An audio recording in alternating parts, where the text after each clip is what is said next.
Mean सिडिफिनेशन। अधिगम पढ़ रहे हैं हम आप। अधिगम पढ़ते पढ़ते अब तक 4 पार्ट हम लोगों ने पढ़ा, 5वां पार्ट अभी हाल फिलहाल में पढ़ा। आप लोगों ने अब तक अधिगम के 5 भाग पढ़ लिए हैं। अधिगम, टेट, सुपर टेट और जितने भी टीचिंग एग्जाम हैं उनके लिए सबसे ज्यादा इंपॉर्टेंट की अगर बात कही जाए तो सबसे ज्यादा इंपॉर्टेंट टॉपिक है अधिगम। अधिगम के 5 पार्ट बन चुके हैं। अगर आज से पहले वाली वीडियोस आपने नहीं देख रखी हैं तो डिस्क्रिप्शन में 5 के लिंक दे रखे हैं, आप उसको पहले देख लीजिए। ये चीज आसानी से समझ में आएगी। हम पूरी कोशिश करेंगे कि आपको 5 बिना देखे भी ये चीज आसानी से समझ में आ जाए। बहरहाल अगर आप 5 देख लेते हैं तो ज्यादा आसानी होगी। हमारे टेलीग्राम चैनल का लिंक डिस्क्रिप्शन बॉक्स में पड़ा हुआ है, आप टेलीग्राम चैनल से जुड़िए, वहां से आपको पीडीएफ अवेलेबल हो जाएगी। तो चलिए बिना समय को गंवाए शुरू करते हैं आज का 6वां भाग। अधिगम के 6वें भाग की बात करेंगे थांडाइक की। पिछले वीडियोस की अगर बात करें तो हम लोगों ने अब तक थांडाइक के बारे में पढ़ा, थांडाइक के प्रयोग के बारे में पढ़ा और उनके द्वारा बताए गए नियमों के बारे में पढ़ा। उनके नियम 2 भाग में आए, एक प्रमुख नियम और एक गौर नियम के रूप से। कौन कौन से?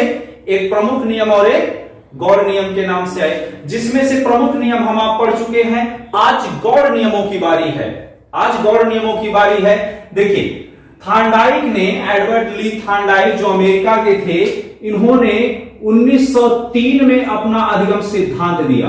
कब दिया? 1903 में। जिस किताब में अपना अधिगम सिद्धांत दिया उस किताब का नाम एजुकेशनल साइकोलॉजी। उस किताब का नाम एजुकेशनल साइकोलॉजी। थांडाइक ने बिल्ली पर प्रयोग किया, निष्कर्ष निकाला और उस निष्कर्ष के आधार पर 2 तरह के नियम। गौर नियम की बात करनी है, मुख्य नियम की एक बार चर्चा कर देते हैं। मुख्य नियम में क्या क्या है? बहुत ज्यादा इंपॉर्टेंट है मुख्य नियम, लगभग आए दिन एग्जामों में पूछते रहते हैं। मुख्य नियम में 3 नियम, अभ्यास का नियम या प्रयास का नियम। अक्सर ये सबसे ज्यादा इंपॉर्टेंट में पूछा जाता है कि अभ्यास या प्रयास का नियम। प्रयास का नियम कह के पूछता है। प्रयास का नियम किसने दिया है? प्रयास का नियम थांडाइक ने दिया। तत्परता या तैयारी का नियम किसने दिया? थांडाइक ने दिया। प्रभाव या परिणाम के नियम को किसने दिया? थांडाइक ने दिया। ये 3 है, एक सीरियल से है। किसी कार्य को करने के लिए व्यक्ति पहले तत्पर होता है, ठीक। तो पहला नियम तत्परता का नियम, दूसरा नियम अभ्यास का नियम, तीसरा नियम प्रभाव या परिणाम का नियम। सीक्वेंस में है तत्परता, अभ्यास और प्रभाव या परिणाम का नियम। आज गौर नियम की बात करेंगे, जिसमें पहले नियम का नाम है बहुअनुक्रिया का नियम या बहुप्रतिक्रिया का नियम। बहुअनुक्रिया या बहुप्रतिक्रिया कहते किसे हैं? सुनिएगा। व्यक्ति किसी भी कार्य को सीखने के लिए एक से अधिक बार, एक से अधिक तरीके से प्रयास करता है। क्या कहा थांडाइक ने? व्यक्ति किसी भी कार्य को सीखने के लिए एक से अधिक बार, एक से अधिक तरीके से प्रयास करता है।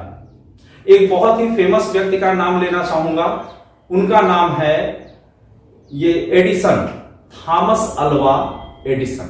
थॉमस अल्वा एडिसन की कहानी सबने पढ़ रखी है, सबको पता है। वही व्यक्ति की बात कर रहा हूं, उसी बच्चे की बात कर रहा हूं जो बच्चा एक दिन मार्केट जाता है, अपनी मां के सामने मार्केट जाता है और वहां जाकर के देखता है वो रास्ते में कि एक मुर्गी है जो अंडे को सेने के लिए बैठी है। अपनी मां से पूछता है कि मां ये क्या कर रही है?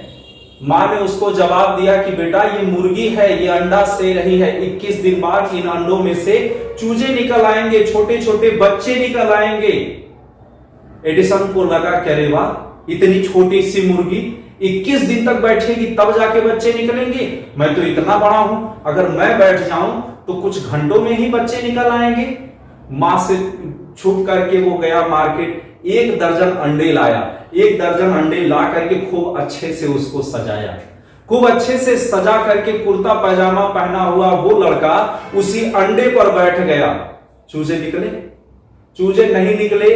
पूरा कुर्ता खराब हो गया, पूरा पैजामा खराब हो गया और मां ने जो पिटाई की सो अलग। उसी थॉमस अल्वा एडिसन का एक अद्वितीय उदाहरण है इस बात के लिए कि किसी कार्य को सीखने के लिए एक से अधिक बार, एक से अधिक तरीके से प्रयास किया जाता है। देखिएगा, थॉमस अल्वा एडिसन का सबसे महत्वपूर्ण योगदान है, थॉमस अल्वा एडिसन का सबसे महत्वपूर्ण योगदान है बल्ब, इलेक्ट्रिक बल्ब।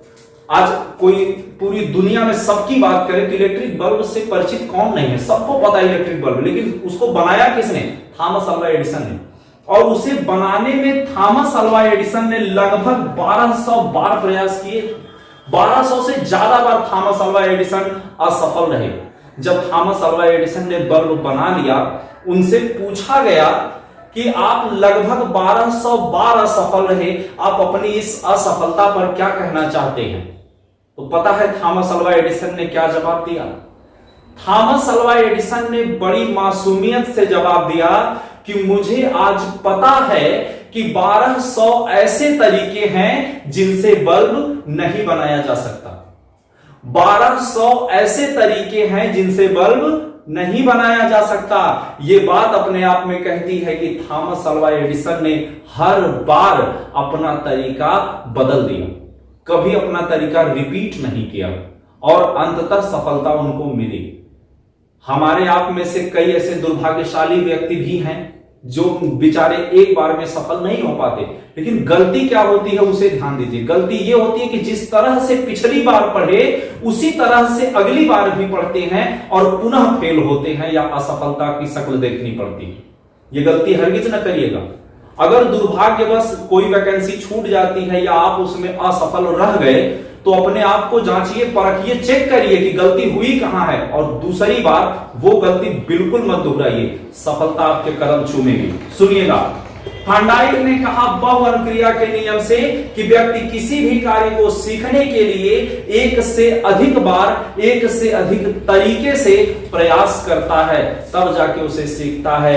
जैसे टाई बांधना, जो टाई बांधने की कला है, व्यक्ति अलग अलग तरीके से टाई बांधना सीखता है और सीख भी लेता है। जैसे साइकिल चलाना, अलग अलग टेक्निक से साइकिल चलाते हैं, दोस्तों के साथ मिलकर सीखते हैं, घर वाले सिखाते हैं, अपने से प्रयास करते हैं, लेकिन कई बार सीखने की वजह से एक दिन साइकिल चलाना भी सीख जाते हैं। रोटी बनाना, ये सब एग्जाम्पल हैं बहु अनुक्रिया के।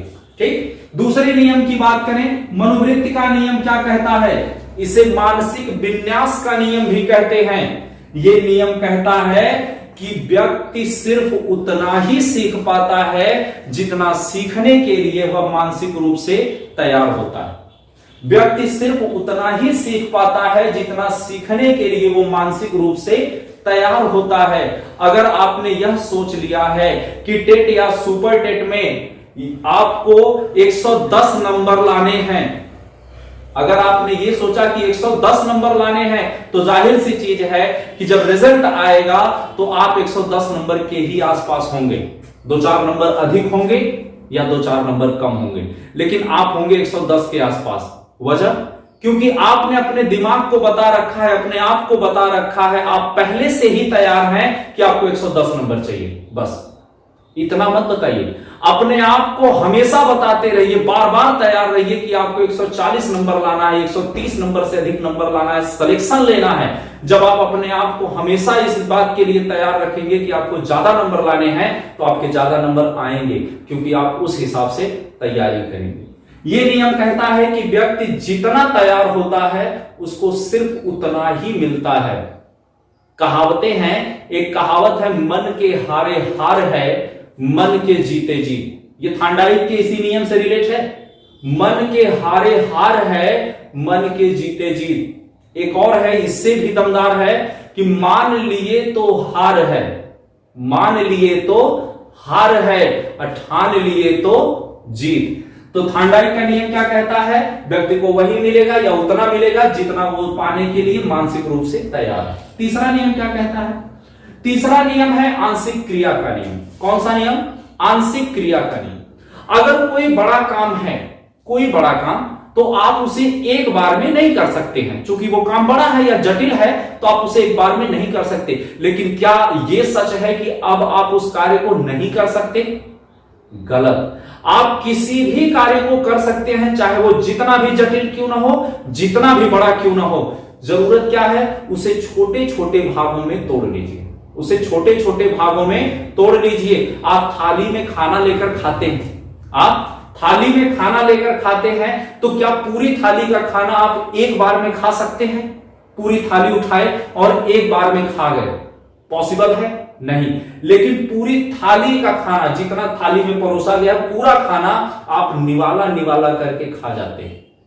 ठीक, तो अगर कार्य बड़ा हो तो छोटा छोटा रूप उसका बना के या छोटे छोटे भागों में तोड़ के उसे किया जा सकता है, लेकिन शर्त है कार्य या तो बड़ा हो या तो जटिल हो। ऐसा नहीं कि कार्य बहुत आसान है, बहुत छोटा है, उसे भी छोटे छोटे भाग में तोड़ दिए। आप खाने को एक बार में नहीं खा रहे हैं, लेकिन अगर आपको अंगूर खाना हो तब अंगूर के दाने को आप चाकू से छोटे छोटे 5-7 टुकड़ों में काट करके तब खाइएगा? नहीं, अंगूर के दाने की औकात इतनी छोटी होती है कि आप उसे एक बार में खा सकते हो, उसको छोटे छोटे भाग में करने की जरूरत नहीं है। अब थांडाई के नियम का मतलब समझिएगा। अगर कोई विषय वस्तु कठिन या बहुत बड़ी है तो उसे सीखने के लिए छोटे छोटे भागों में बांट लेना चाहिए। अगर कोई विषय वस्तु कठिन या बड़ी है तो उसे सीखने के लिए उसे छोटे छोटे भागों में बांट लेना चाहिए। ठीक, ये कहता है आंशिक क्रिया का नियम। चौथा नियम क्या है? चौथा नियम है आत्मसात या सदृश्यता का नियम। आत्मसात या सदृश्यता का नियम। ये नियम क्या कहता है? ये नियम कहता है कि बच्चे को जो कुछ भी सिखाना है वो उसके पूर्व ज्ञान से शुरू होना चाहिए। देखिए, पूर्व ज्ञान, नवीन ज्ञान आपको बताए थे, फिर से समझिएगा। जो बात बालक पहले से जानता है या जिसका ज्ञान बालक को पहले से है वही बालक का पूर्व ज्ञान। जिसका ज्ञान बालक को पहले से है वो बालक का पूर्व ज्ञान है, और जिस ज्ञान को नहीं जानता है, अभी वो सीख रहा है, वो ज्ञान उसका नवीन ज्ञान है। अब थांडाइक का जो कहा था उसने आत्मसात के नियम के लिए, उसे समझिएगा। थांडाइक ने कहा कि बालक को नवीन ज्ञान उसके पूर्व ज्ञान से संबंधित ही देना चाहिए। यानी अगर आप कुछ भी ऐसा सिखा रहे हैं जो बच्चा नहीं जानता है तो उसकी शुरुआत वहां से करिए जिस बात को बच्चा जानता है। ठीक, जिस बात को बच्चा जानता है। इस पर देखिएगा, एक शिक्षण सूत्र इसी के आधार पर है। ज्ञात से अज्ञात की ओर जो शिक्षण सूत्र है, ज्ञात से अज्ञात की ओर, वो इसी पर आधारित है। शिक्षण कौशल, जो 10 शिक्षण कौशल हैं, आपसे एग्जाम में गिनती पूछ ली जाती है कि कितने शिक्षण कौशल हैं, तो ये 10 शिक्षण कौशल हैं। कितने हैं? 10। ये 10 शिक्षण कौशल हैं। उन शिक्षण कौशलों में से एक शिक्षण कौशल इसी नियम से संबंधित है। कौन सा? पाठ प्रस्तावना निर्माण कौशल या प्रस्तावना प्रश्न निर्माण कौशल। क्या नाम है इसका? प्रस्तावना प्रश्न निर्माण कौशल और ज्ञात से अज्ञात की ओर शिक्षण सूत्र। ये दोनों बातें थांडाइक के आत्मसात या सदृश्यता के नियम से संबंधित हैं या इस पर आधारित है। ठीक, अगले नियम की बात करें तो अगला नियम है साहचर्य परिवर्तन का नियम। बड़ा प्यारा नियम है। साहचर्य का मतलब होता है संबंध। साहचर्य का मतलब संबंध। ये नियम क्या कहता है, ये देख लेते हैं। ये नियम कहता है कि किसी को सिखाने के लिए या बच्चे को सिखाने के लिए जिस उद्दीपक का प्रयोग आप कर रहे हैं, अगर उसमें थोड़ा सा परिवर्तन कर देंगे तो कोई फर्क नहीं पड़ेगा, यानी उस पर सकारात्मक असर पड़ेगा, कोई बाधा नहीं आने वाली है। जैसे मीरा की बात करें, राधा की बात करें या फिर रुक्मणी जी की बात करें, अगर इनकी बात में या इनके शब्दों में कृष्ण के महत्व को आंका जाए तो जितना प्रेम मीरा कृष्ण से करती थी या जितना सम्मान मीरा कृष्ण को करती थी, उतना ही सम्मान मीरा कृष्ण की बांसुरी से भी करती है। मीरा की अगर बात करें तो जितना प्रेम मीरा को कृष्ण से है उतना ही प्रेम उनकी बांसुरी से है। पढ़ाई लिखाई की बात करते हैं, पुराने समय की बात करें तो अतीत में पढ़ाइयां गुरुकुल में हुआ करती थी। वैदिक काल की बात करें, गुरुकुल में पेड़ के नीचे पढ़ाई हुआ करती थी। समय बदला, ब्लैक बोर्ड पे पढ़ाई होने लगी, समय और बदला। ग्रीन बोर्ड पे पढ़ाई होने लगी, समय और बदला। व्हाइट बोर्ड पे पढ़ाई होने लगी, समय बदल ही रहा है। डिजिटल बोर्ड पर पढ़ाई हो रही है, समय और बदलेगा। जो तकनीकी है वो और बदलेगी, ये रूप भी बदल जाएगा। तो क्या सीखने का तरीका या सीखने की गति बदल गई? जब वैदिक काल में सिखाया जाता था तब बच्चे नहीं सीखते थे या गुरु नहीं सिखा पाते थे, या जब डिजिटल का जमाना आ गया है तब बच्चे नहीं सीख पा रहे हैं या टीचर नहीं सिखा पा रहा है? सब कुछ उसी स्वरूप में है, बस थोड़ा सा बदला हुआ रूप है या देखने में लग रहा है कि परिवर्तित है। ठीक, साहचर्य परिवर्तन का नियम क्या कहता है? साहचर्य परिवर्तन का नियम कहता है कि अधिगमकर्ता को सिखाने में, अधिगमकर्ता को सिखाने में अगर उद्दीपक को थोड़ा सा बदल दिया जाए, अगर उद्दीपक को थोड़ा सा बदल दिया जाए तब भी सीखने की प्रक्रिया ज्यों की त्यों या उसी प्रकार जारी रहती है। ठीक, तब भी सीखने की प्रक्रिया उसी प्रकार जारी रहती है।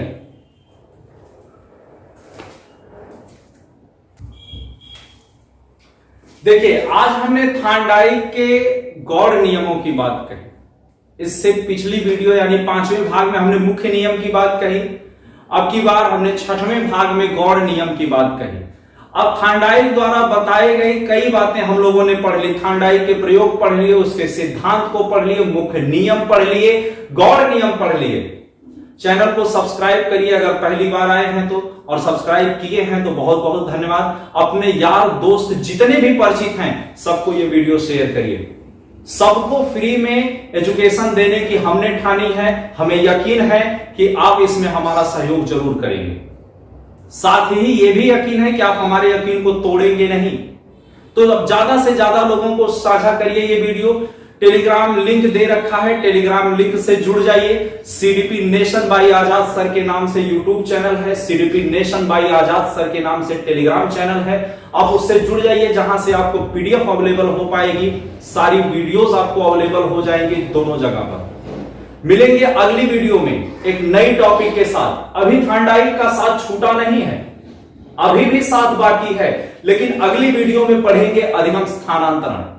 7वें भाग में मिलेंगे आपसे बहुत जल्द, और 7वें भाग में पढ़ेंगे अधिगम स्थानांतरण। तब तक के लिए अपना ध्यान रखिएगा। वीडियो को देखने के लिए, लाइक शेयर करने के लिए बहुत बहुत धन्यवाद। जय हिंद।